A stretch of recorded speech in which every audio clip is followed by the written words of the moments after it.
بسم اللہ الرحمن الرحیم۔ السلام علیکم ورحمۃ اللہ وبرکاتہ۔ سنہرے فیصلے کے سلسلے میں آج کا جو فیصلہ ہے اس کا عنوان ہے ذرا ان انگلیوں کی تعداد بتانا۔ قاضی ایاس بن معاویہ کی ذہانت اور فطانت کے 400 چرچے تھے۔ عدالت میں بیٹھتے تو ایسے شاندار فیصلے کرتے کہ لوگ حیران رہ جاتے۔ تاریخ نے ان کے فیصلوں کے حوالے سے متعدد واقعات بیان کیے ہیں۔ بڑی شخصیات کے جہاں بہت سارے مداح اور عزت و توقیر کرنے والے لوگ ہوتے ہیں، وہاں حاسدین کی بھی ایک بڑی تعداد ہوتی ہے۔ چنانچہ کچھ لوگ ایسے بھی تھے جن کو قاضی ایاس کے ساتھ خدا واسطے کا بیر تھا۔ انہوں نے ان کی زندگی میں عیوب تلاش کرنے شروع کیے تاکہ ان کی شخصیت کو کسی طرح داغدار کیا جا سکے۔ خاصی کوشش کے بعد ان کو ایک بات ہاتھ لگی کہ قاضی ایاس فیصلہ کرنے میں بہت جلد بازی سے کام لیتے ہیں۔ یقیناً یہ ایک بڑا عیب ہے جو قاضی کی شان کے منافی ہے۔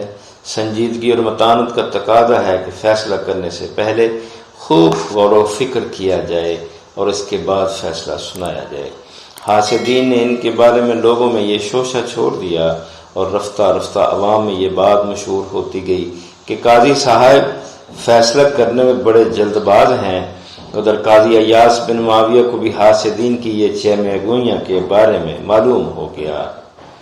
انہوں نے بھی حاسدین کو سبق سکھانے کا فیصلہ کر لیا۔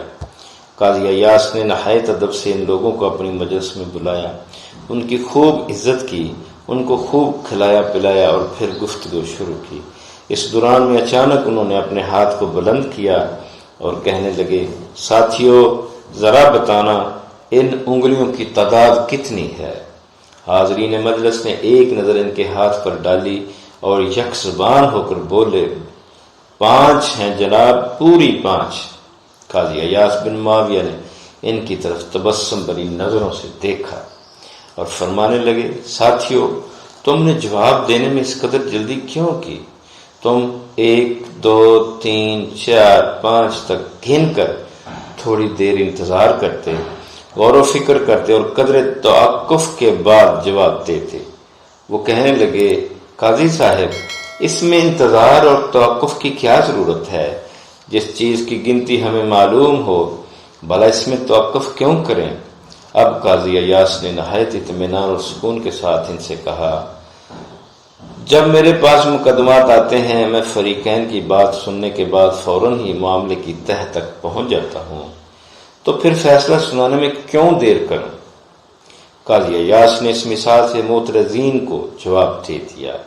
اس طرح حاسدین کی چال ناکام ہو گئی اور انہیں معلوم ہو گیا کہ وہ فیصلہ سنانے میں جلد بازی نہیں کرتے بلکہ وہ اپنی خداداد ذہانت اور صلاحیت کی بدولت بات کی تہ تک پہنچ جاتے ہیں اور بغیر کسی تاخیر کے مقدمے کا فیصلہ صادر فرما دیتے ہیں۔